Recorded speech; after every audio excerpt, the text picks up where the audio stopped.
My name is Jessica Johnson, and I am the Assistant Director at the Career Services Center at UCM. I have been in career services since August of 2015. I've been in higher ed since January of 2013. So coming up on closing up 7 years of being professional in the field. So it's a little about me, and then I'll let Chelsea, Joy, or Carmen go with whoever. Okay, I can go next. So my name is Chelsea Peters, and I'm a career advisor here at University of Central Missouri in the Career Services Office. I'm actually newer to higher education, so I started my higher education journey in January of this year. So it's been an excellent year to train and kind of help students throughout the pandemic, as well as learning and growing through challenges. So I'm excited to talk with you all today about resumes and kind of how to get your start in higher education and student affairs. Hi everyone, my name is Joy Grinko and I am a career advisor here at UCM as well. I work with Chelsea and Jess in our office. I've been working in higher ed now for about 7-8 years, and I previously worked in residence life and student activities and things like that, and have been a career advisor now for a little over a year. So I'm excited to be here and help you guys with any questions on your resume or any professional development. We are here to help and excited. Good afternoon, everybody. My name is Carmen Bender. I'm an assistant director of residence life at University of Central Missouri, and I've worked as a career, more on the career counseling side. We were under a career development umbrella though at the time, so I love looking at other people's resumes. So happy to help. Just let us know what we can do. All right. So if people want to turn on their microphone, start asking questions, don't be shy. Everything you ask is helpful to anybody here on the call. We got one. Yay. So at what point do you start removing high school and or undergrad experiences from your resume? Keep them if they're relevant to the position. So I'll take this one and then we'll just kind of go in order and each take one. And then Carmen, if you're a little, rusty on things, we can help out. I know you're living in a different world right now. So as far as high school goes, once you've moved on to your undergrad experience, high school really has to go. A lot of time, unless it's just extremely related or something that is very unique to the field or unique in a sense that it wouldn't be on a lot of people's resumes. That could be something. I know, like I've had students come in that were Eagle Scouts. That's a really prestigious thing to achieve and takes a lot of time. And so I would absolutely leave that on there because it really can help. And it shows your character. It shows who you are. You've stuck with it. So that's kind of a unique thing that maybe you could keep on your resume as one example. But most of the time, high school stuff has to come off. Now, let's say you're moving into your graduate degree in higher ed, and you've got all this great undergraduate experience. That can absolutely stay on when you're newly in your grad program or even newly into an entry level role in higher ed. Especially if it's related. I know, like I was first, like Joy, in student activities. That was the first area I went into right after my master's. And when I was in doing my graduate assistantship, and I left a lot of I was in Greek life. I was involved with the student activities office as an undergrad. So I kept all of that on there. Now that I am into my, 7th, almost 8 year of higher ed, all my undergrad experience has now came off. I don't have any of it on there anymore. I have all of my professional roles from student activities, admissions, and now career services. I have more like volunteer roles that I do on campus, committees that I'm on. I've been on search committees for positions on campus. I'm on like a first year experience committee for the university. I have conferences, teaching experience I've had. That's kind of all more relevant to what I do now. But as you'll kind of, and I'm sure Joy and Chelsea and Carmen will agree with this, you kind of know when it's time to take things off. You're like, okay, it's time to close that chapter on my resume and leave it there and move on with all of these new amazing things I've been doing. And as we all know in higher ed, a lot of us we like to give, and be in everything that we potentially can. As I see head shaking. So more things are just going to keep piling on your resume as things come off. So that would be a long-winded answer to that question. Jess, just to kind of bounce off that, I know one common thing I see a lot on resumes is students having their high school degree on there. So we say just do not include that because having that undergraduate degree is implied that you have your high school degree. So it's not necessary to put your high school degree on there. Yes, 100%. All right, I don't know who wants to take the next one.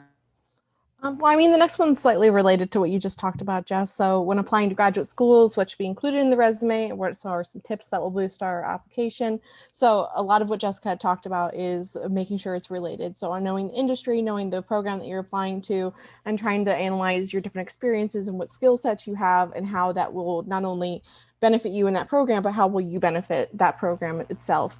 So I think looking at whether you have, if you're looking to transition into student affairs and higher education, there's a whole different range of different programs for student affairs. There's counseling, there's more of the administrative side, there's more of the student affairs side. So, and in your different experiences, some might have played different strengths for each of those. So if you have more of a leadership and administration experiences, that might still help out with student affairs, but not in the same way as maybe if you're working one-on-one with students, building mentorship, things like that, or being in different student affairs roles such as housing, which also cross-relates. So I think a lot of it is that tailoring piece and understanding how your experiences fit into those programs.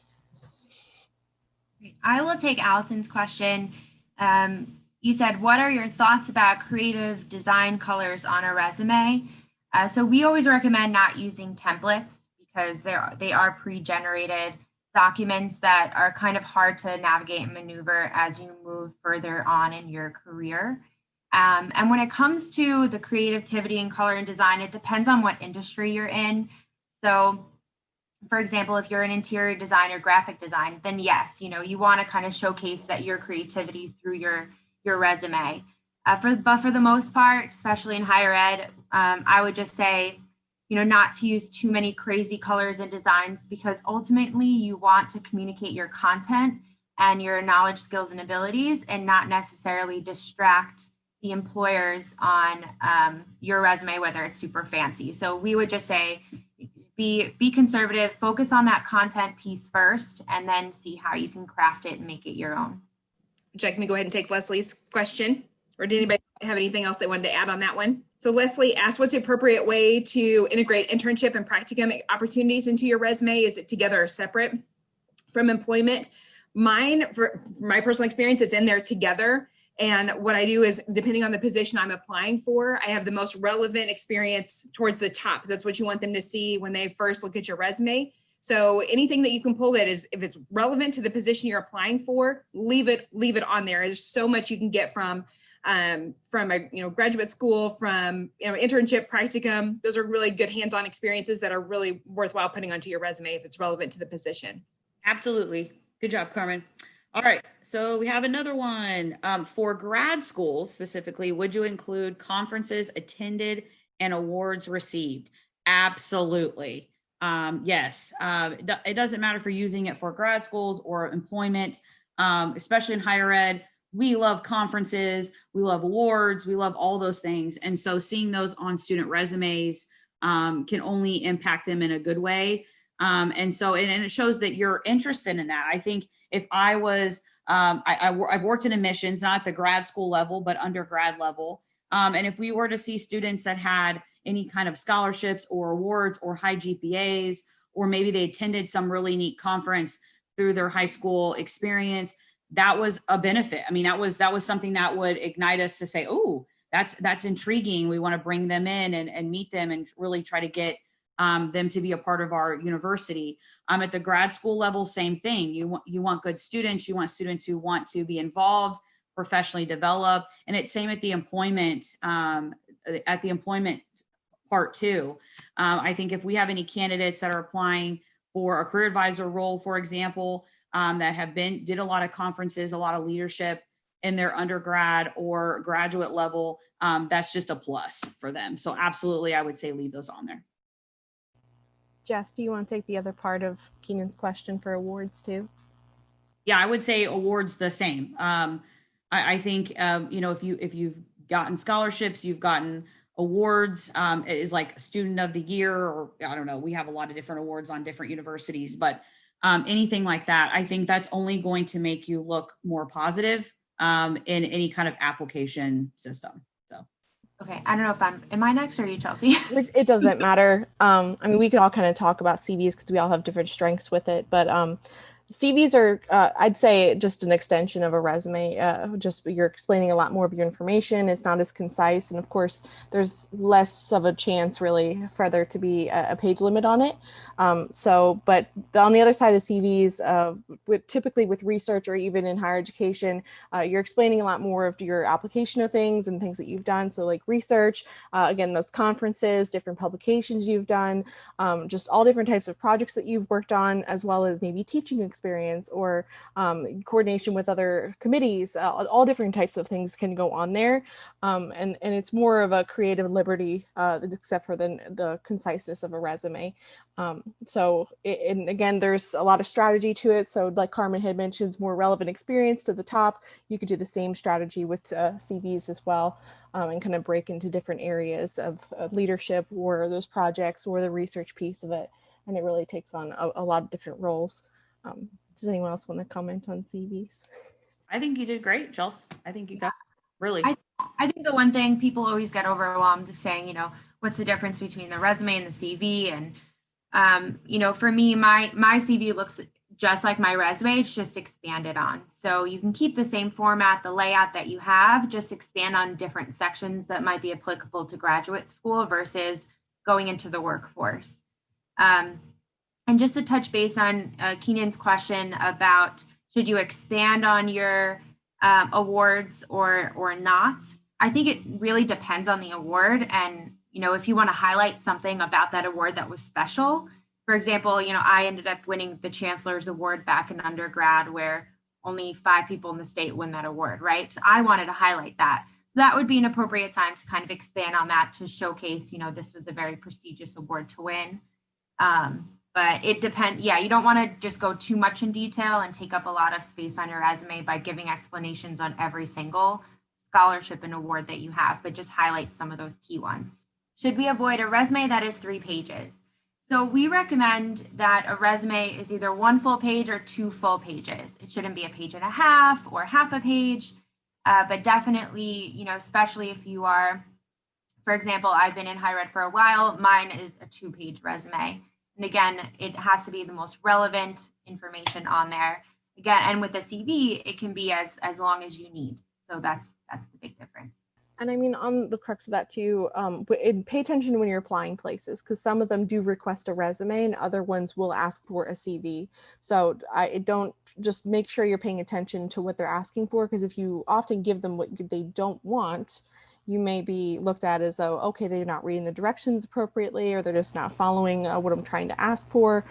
So if they ask for a resume, give them a resume that's probably more relevant and tailored and things like that, and not try and sneak past a CV. So that's something to keep in mind as well.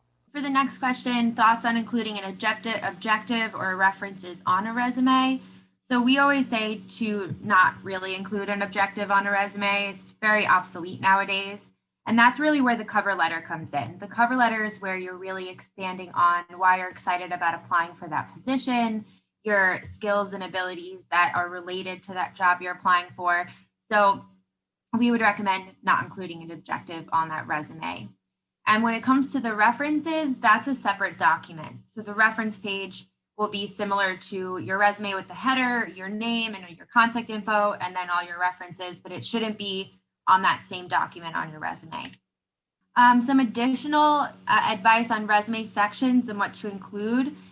You can include community involvement, if you've volunteered anywhere, if you've, again, bid on any conferences, committees, or even if you know multiple languages, or if you have a ton of certifications, have a certification section. So really think about your experiences and how you're unique, and just start brainstorming, writing a big list of things, and then seeing how you can tailor each piece to where you're applying to. So really it can be as unique as you need to showcase your skills and what you have.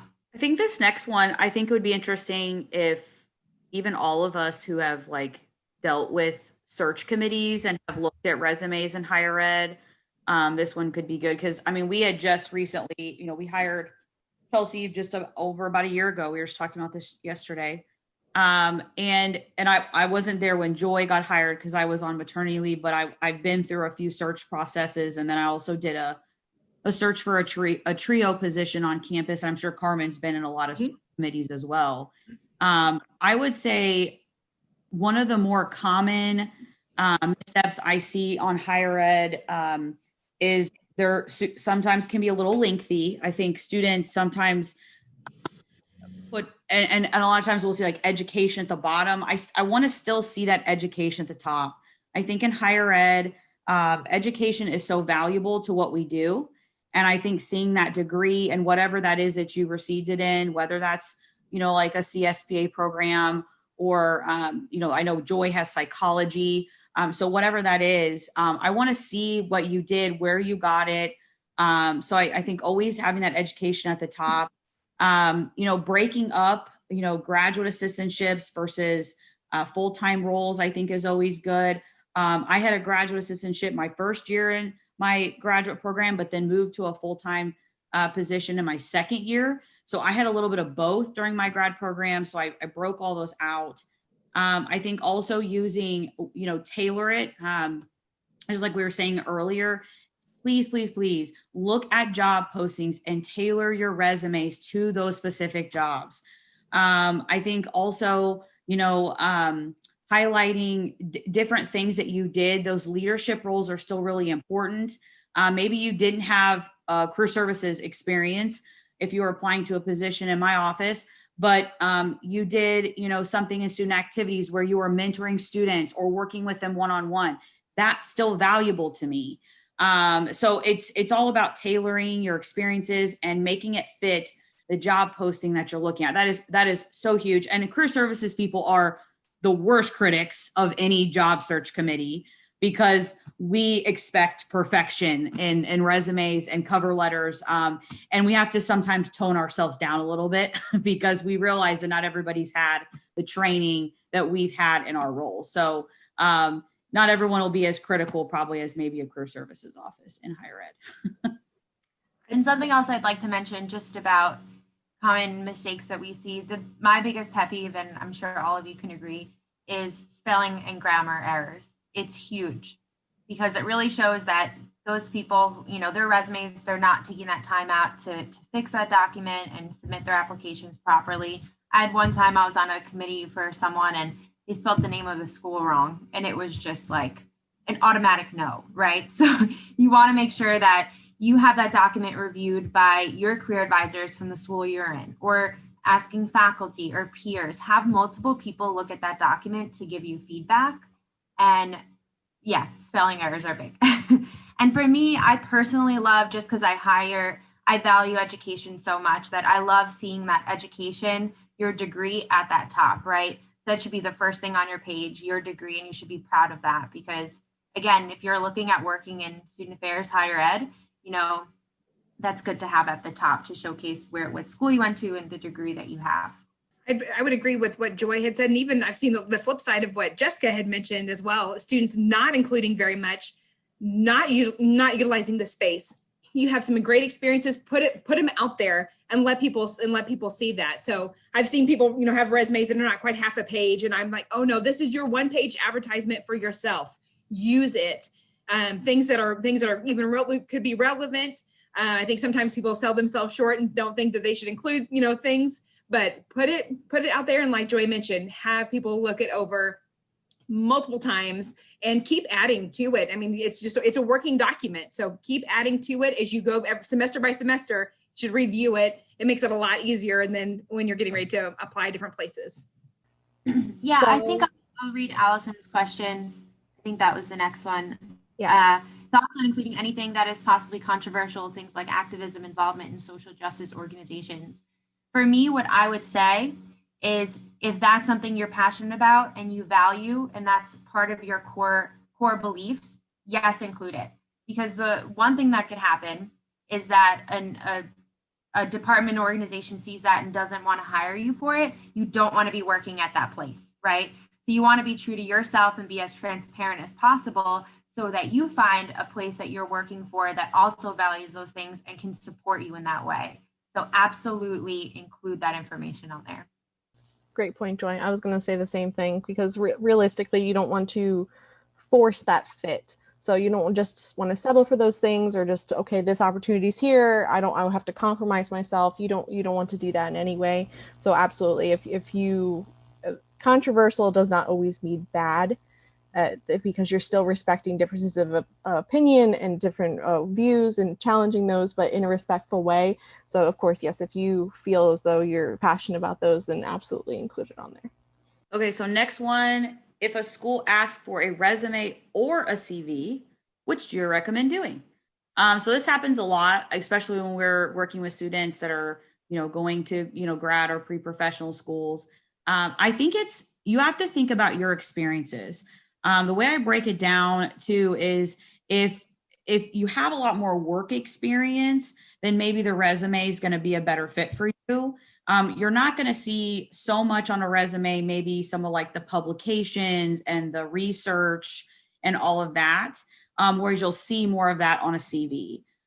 So I think about your own personal experiences. Is it more academic related? Is it more work related? Or could you almost kind of do a mixture of both? I like they were saying earlier, Joy said it perfectly. My resume and CV really don't look any different.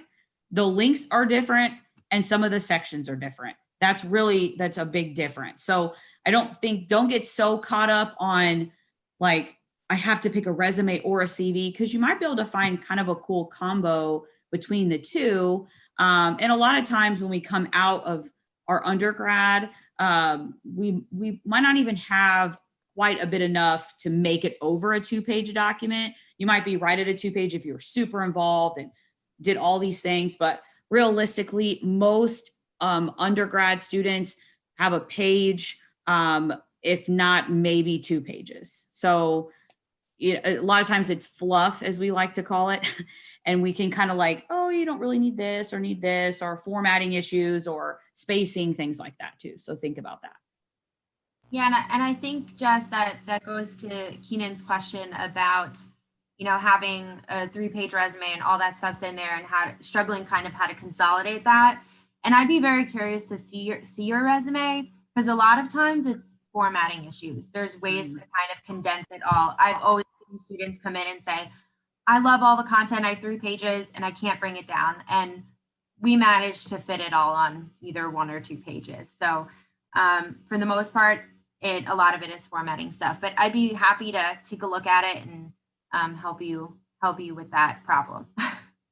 It's a good problem to have, by the way. Yeah. And even if it is all concise and all the formatting's fine and whatever, then that's when you can also take a look at, okay, so what is extremely valuable to this industry or this thing that I'm applying to, whether it be a program or a position.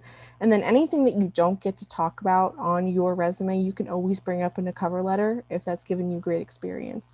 And then even talking about it in an interview once you get to that step as well. So it doesn't, just because it's not on there does not mean it can be forgotten in any way. You just find other avenues on trying to translate that into your documents. That's an interesting question, Allison, about involving projects that weren't able to be finished because of COVID, just don't include them. I don't know what Jess, Carmen, and Joy would say, but my personal preference would be like maybe yes, depending on maybe how far you got into that or however that is. I know I've seen students that were even supposed to attend like conferences and they put that on their CV but said it was canceled, or if they were due to present for a graduate project, but I mean, they still put on all that work. I think depending on how you phrase it and format it on your resume or your CV, you could absolutely add that on there, because I mean, that's something that's out of your control, but you still added experience to that. Absolutely. With that, especially if it's relevant to what the position you're applying for, and it's still something you can speak to in an interview. Absolutely.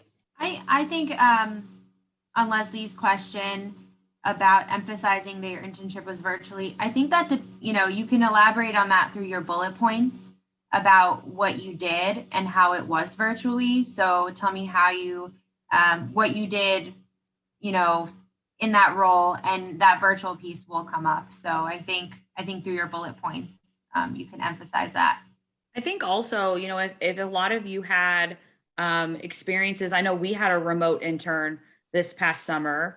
And she got a lot accomplished. And so I think, Leslie, especially, since I don't know if that was more difficult to do it virtually, but that's always a cool interview piece. I know we're talking more on the resume side, but I think that's always something that's really neat to bring up in a cover letter or an interview, to say that you overcame, a challenging time where you were still able to obtain an internship in a world pandemic, and do it successfully. That's huge. I know our intern over the summer, Emma, she helped me create an entire syllabus.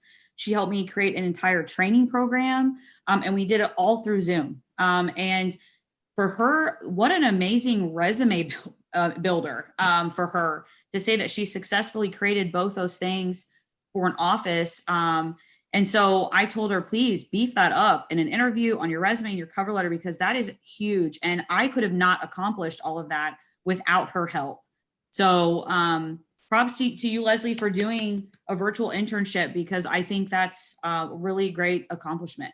So for Ashley's question, advice for including informal experiences, such as you were doing work, but it wasn't an official position. So I work with a lot of computer science students, and I'll just use this as an example. A lot of them do personal projects on the side. So they create their own website from scratch or develop an app, right? And those aren't official things and job titles, but they're still really awesome experiences to add. So I would say, absolutely, if it's relevant and something you can showcase, it doesn't necessarily have to be an official position. Just like, volunteering, people think that, oh, if it's not a real job, I can't list it on my resume. And that is completely false. So yeah, I would say that would be absolutely appropriate to include. Additional questions? We hope this was helpful for you guys. Blown away by the questions, guys. Amazing, amazing questions you guys are asking today. Mm-hmm. I absolutely would be willing to share my contact info. And Joy does help, specifically the CSPA, population. But I think any of us would be more than willing to help anybody on campus, off campus. Obviously, if you're from a different university, please utilize your career services. They're all really great people who want to help you through this journey. So, and I'll put mine in there too. I think there's one more that came in if someone wants to. Yeah. So how would you incorporate extracurricular experiences in your resume?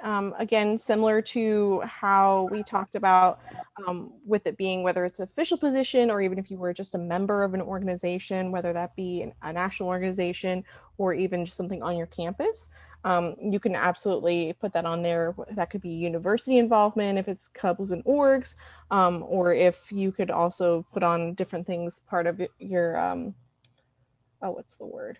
Yeah, those larger organizations as well. But depending on your status in different experiences, if it's more of a traditional role, you can absolutely add more experience information about that and expand upon it instead of just listing it on your resume and the times that you were available in that, but absolutely put that on there.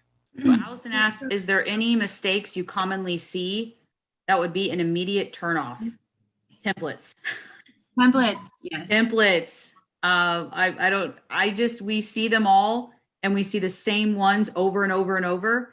Please do not get on Word or Google Docs and find a template because everyone picks the same one. Like, utilize just a blank document, open it up, be creative. I think Joy said it very well. Be conservative. I think in education, we don't want anything like super overly fancy. We want to see your content. It's more about what you have done and the experiences that you've had.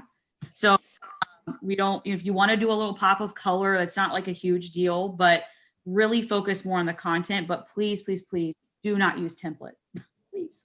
And also another thing, don't add a picture to your resume. It's even an HR issue. You don't want to see photos of yourself on there. That's a big one. And yeah, same thing. Don't make it too distracting with crazy fonts that you can't really read or things like that. Keep it professional for sure. Mine's more probably with cover letters, just making sure that if your letter is tailored and you're putting the right position to the position you're applying for. Because I've automatically just been like, they put this job title in as a wrong job title, and it was an automatic no. Oh no. Yeah, that's happened. Oh no, that's awful. Anything else? Any big turnoffs, Chels, for you that you've seen? Yeah, I think I just ate templates. And I mean, of course, we can harp on it, but realistically, we're trying to help you with that template piece because you want to stand out. But also, templates don't grow well with you as a professional. I know I talked with a student a couple sessions ago that they realized it on their own, that like they tried to help it in different ways or translate different areas, and it just wound up being more of a headache in the end, just because you're fighting against a computer program essentially. So opening up just a blank Word document, and it doesn't always have to look pretty, and that's why you have other people to help you with the formatting and get second and third eyes on it. Get your content out there, and then work on to make it look clean and concise from there. Great questions. Yeah. Any last minute questions for Joy, myself, Chelsea, and Carmen? Okay. Well, Thank you all. yeah. Thank you guys so much. Great turnout, great questions. So I really enjoyed, virtually meeting all of you. And we are doing a presentation here in about an hour. So if you want to join me, Joy, and Chelsea again, we'd love to see you. Thanks everyone for your great questions. Good luck. Yeah. Thank you guys. And Thanks, thanks Carmen. for joining us. Thank you all for joining us. We really appreciate it. This was very helpful. Thank you.